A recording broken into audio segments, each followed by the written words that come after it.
If the next 30 years are like the last, by 2055, you'll start to see prices like this. The average home will be $1.8 million. The average new car will be $165,000. The average rent will be $7,000 a month. And a cup of coffee will be over $18. Meanwhile, the median salary at that point will be somewhere around $145,000. All that to be said, if you're not taking your finances serious today, you're gonna get smacked pretty hard when you try to stop working one day. You're thinking, well, I've already given up on the idea that I'll ever stop working. I'm gonna work until I die. In 30 years, AI will definitely have replaced the easy jobs. And at a certain point, your company is gonna usher you out of your current job. Basically, you'll have no other option but to quit. Instead of putting all my money into a checking account where I'll get 0%, or putting it into a savings where I'll get at best 4%, I'm putting my money into the S&P 500, which over the last 30 years averages 10% per year. Because if you were to be making $60,000 per year right now, and every year you get a 3% standard raise and you invest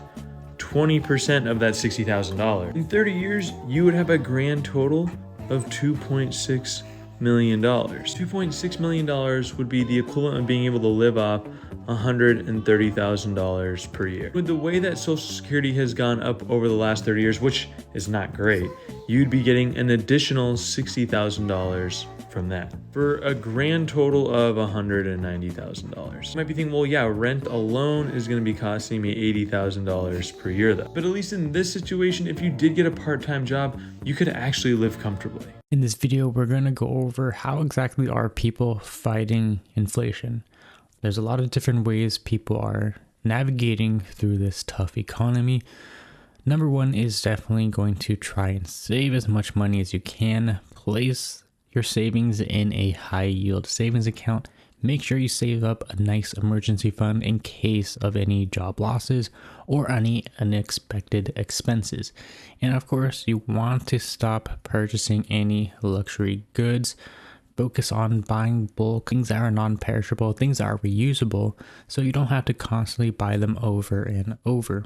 And right now, a lot of people are trying to figure themselves out. They're taking different career paths, maybe learn some skills online, and then once the economy covers, you will come out a lot better because you're going to have that knowledge, that education. You're going to be a step ahead of other people, and you're going to be ready to combat that new career. Let's take a look at the rest of these real stories that people are using. The economy's so bad right now, you might as well just follow your dreams and see what happens. Especially if you're single with no kids, because like the worst thing that can happen is you fail forward. And I'm a big proponent of faith after failure. That's actually my @name on this account. Because at the end of the day, in this economy, 7 times out of 10, you're going to end up broke anyway. So if you're going to end up in a bad situation during inflation, at least go after something with meaning. Because we are being way too conservative in our ideas and in the way that we manage our time more so than our money. So make sure you're always managing your time in a way that you're going after what you really want out of this thing we call life. As usual, if you agree, make sure you like, share, repost. And if you don't agree, leave a comment. So I'm going to use my personal example to get through to a few people. So my parents are old enough where they would have started working around like the 80s. And they would always say, when I started working, I was getting paid $6 an hour as a cashier part-time. It's like, okay, that's the equivalent of $23.59 an hour today. Some jobs have started paying more, but minimum wage is still $7.25, guys. All these companies have keep saying that if we pay you more, we'll have to raise the prices. That's the only way this works. When no, that's not the only way it works. It just means they put less money in their pocket and you put more in your pocket. Prices can stay the same. That's the part that they don't want you guys to realize, is that it is very possible. It just requires them to take less money. And then this was used as another example. When I was your age, I was making $100,000 a year. I believe it, but that was almost $500,000 today, a year. $500,000 a year. The companies are saying we can't afford it.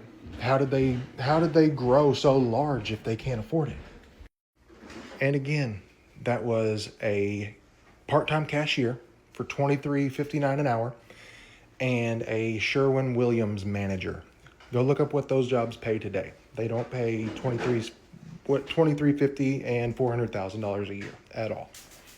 And then any of you old fucks that get in here trying to talk about AI, yeah, it's AI. It's a very simple math equation. It's AI. If you can go look up all the websites that do the math for you if you need to.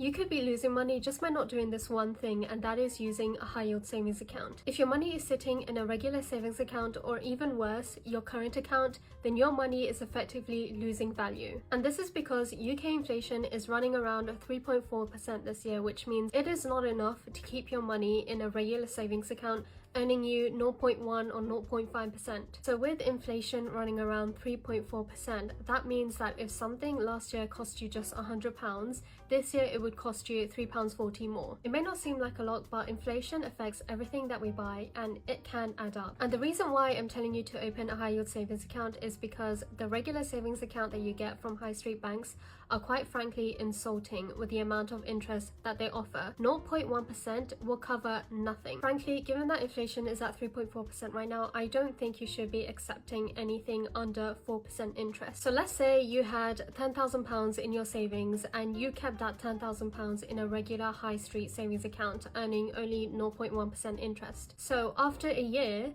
you would have only earned £10 on that £10,000, which is quite honestly appalling. Now, let's say you took that £10,000 and instead you put it in a high yield savings account earning at least 4% interest. So after a year, you would have earned £400 on your savings. That's an extra £390 than you would have gotten if you had kept your money in a high street savings account. When you keep your money in a bank, the bank uses that money to make more money. So it's only fair that you get to make money off of just keeping your money in that account. Many challenger banks and online savings providers offer interest rates that are several times higher than the big names, but I found that people often avoid them because they think it is less safe. But in reality, as long as your provider is authorized by the FCA and covered by the FSCS, then your savings are just as protected up to £85,000 per bank. And that just means that if the bank ever went bust, then the FSCS would refund your money. There are many other savings accounts available on the market right now, and if you would like me to do a video on those, I'd be more than happy to do so. And as always, if you found this video helpful and if you like learning about investing and money, then please give me a follow.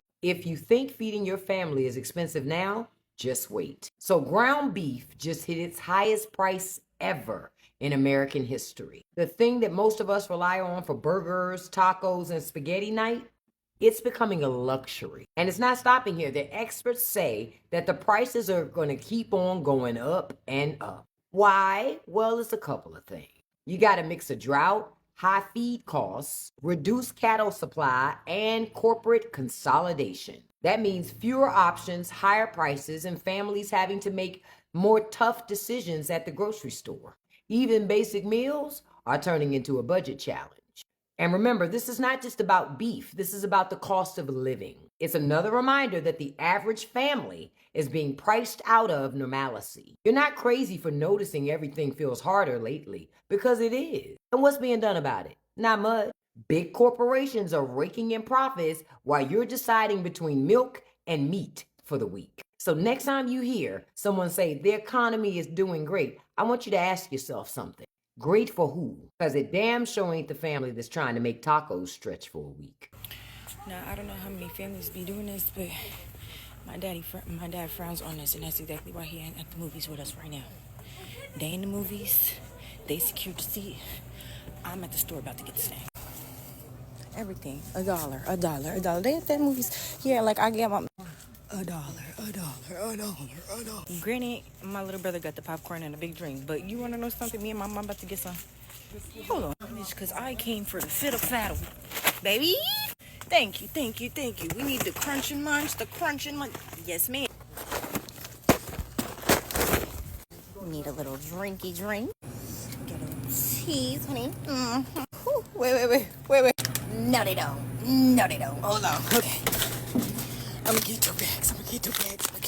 We got the fiddle diddle, we got the crunch and munch, we got the Arizona and the golden. Yes, and we got the pickles. I'm gonna have to empty some out of this motherfucker. We're gonna have to go back to the car. We need some candy, honey. $1, honey. Maybe I gotta get a basket. Okay. Put it in the basket. In the basket. Put it in. I want some nasty bracelets. We're gonna get them though. Yeah, I haven't seen these in days. We're talking about he wants some snow caps. Like, I know what he's talking about, but I don't even know if I'm talking about the right thing. It's the nasty chocolates that got the little sprinkle of the white stuff on top of it. Those just are nasty. He got such a nasty grown palate. He's only 10. Earheads or Laffy Taffies. But we just gonna get both. My mom says she wants some Twizzlers, honey. Those just as nasty. We're not even gonna entertain. Absolutely. All right, and still gonna pay less than we did to get into that damn movie. Hold on. 15.75, amen. I have got everything in my motherfucking purse. Took these bitches out of the bag, and we are secure. Everything in her, and we about to zip it. And that's how you do that, though. I haven't joined in on complaining about anything in the economy, but when I saw this, I was like, you've got to be kidding me. You mean to tell me Tostino's pizzas are now $3.49 a piece? And if you don't believe that, let me show you. I swear when I was a kid, these were 10 for $10, $1 each. $3.49, $3.49, $3.49, $3.49. What in the high holy of any and all hell has this world come to? $3.49 for one Tostino's pizza. My husband's only getting 2. That's it. I ain't fucking paying no more. I'm going to start a new series. It's called How to Fight This Inflation, just a little bit at the grocery store. The first thing you have to do is just take stock of what you actually have in your kitchen and see if you have enough to get you through next week. Let's just say 1 week. Do I have enough food? If I could not go to the store this week, could I get away with it? We're just going to buy ahead. We're not going to buy like a normal week's worth of stuff. Even if you can get away with frozen vegetables or canned vegetables, could you do that for the week without, can you get away with it? If you can, then you just go to your sales papers, whatever grocery store you have, which I have Kroger and Tom Thumb and Walmart, Aldi, and I'm sorry, y'all, but there's not an H-E-B close enough to me to make it worth my trip. I know, that's very disappointing to a lot of people, but it's the truth. What that is on sale that you normally would buy anyway, do you want to stock up on now? So that's how the front page of the ad is. I don't remember the word for it. They don't make any money off of those things. That's how they get you in the store. They make their money on the rest of the stuff you pick up while you're there, right? There's a name for it. I don't remember what it is. So you buy just those things. You do a pickup order for just those things. And if the limit's 5, you buy 5. Because when else are you ever going to find $1.99 butter? And I'm just using that for an example. Butter is $1.99 a pound. Get as many as you can. Because you're not going to see that price again until baking season. Because groceries are seasonal, yes. Right now, groceries are about back to school. They're about picnics and cookouts and back to school.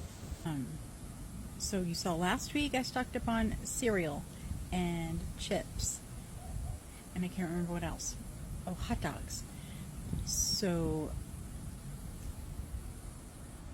this week I don't want to buy those things. I have those things already. Unless that sale is still going, I have no need for those things again. We're stocked. That's how we're getting around the inflation. Because last week I paid $1.49 for a box of Cinnamon Toast Crunch. I don't have to pay $3 for that box. This week, because the other box ran out, I bought 5 boxes. So I got ahead. And that's how I shop. I get myself ahead. I've been loving this trend that I'm seeing all over TikTok. People sharing and being very transparent on how they are downsizing during this economic downturn. And I would love to share the 5 ways I'm downsizing as well. Number 1, I gave up my Pilates classes. I know, I'm so sad. I'm no longer going to look like Lori Harvey. I'm going to look like Nikki. But I picked up walking instead. My neighborhood now that I live in is very walkable, so I get to walk to the grocery store. So I do an hour and a half of walking every single day. But I canceled my Pilates classes. My Pilates classes were $300 a month. Number 2, as of today, I have canceled my Soho House membership. That one was the hardest one for me because I did love Soho House. However, it's gotten so busy the last couple years Every riffraff and every degenerate in LA that has a little bit of money, has a friend who has a friend, can get into Soho House now. I literally don't know when that happened. It seemed like it happened overnight. So I had to cancel. Honestly, I saw someone there and I was like, why are you here? And I had to cancel. I'm sorry. It's just not exclusive anymore. Number 3, I canceled all my subscription. And I mean all except for Netflix. My Hulu, my Amazon Prime, my everything. I don't have a single subscription left except for Netflix. If I can't watch it on Netflix, then I can't watch it. Someone actually taught me how to watch like movies for free online. So I was like, oh, okay, that's all I need. So I canceled. Number 4, I am not allowing myself to do any more DoorDash or Uber Eats no matter how hungry I get. It's just not acceptable. I've learned how to cook somewhat. And I cook every single night. I'm so proud of myself. Like what I know how to cook: rice, plantains, meat. That's about it. You know, I'm not a cook, but I have promised myself for the whole year of 2024, I will never, ever allow myself to use Uber Eats or DoorDash. And I'm going to stick to it. We're in March and I'm doing so good so far. And last but not least, I have been very diligent in making sure I do not hoard anything. Actually, I live a very minimalist lifestyle currently. But anything that comes into my house, if I don't need it, I immediately sell it. I use Poshmark, you can use Mercury, whatever they're called, or you can just go to, what is it called, at Crossroads or Jet Rag, whatever, and sell your old clothes. But as I'm getting packages in, I go, oh, I don't need that, give it to friends, give it to family, sell it, just get it out of my house immediately. I stopped collecting things that I don't need. That's it. I believe in you, and I hope you always believe in yourself. Stay fabulous. Even the most fabulous girl you know, she still got a budget, honey. She still got to cut things out. If I can do it, so can you. Bye.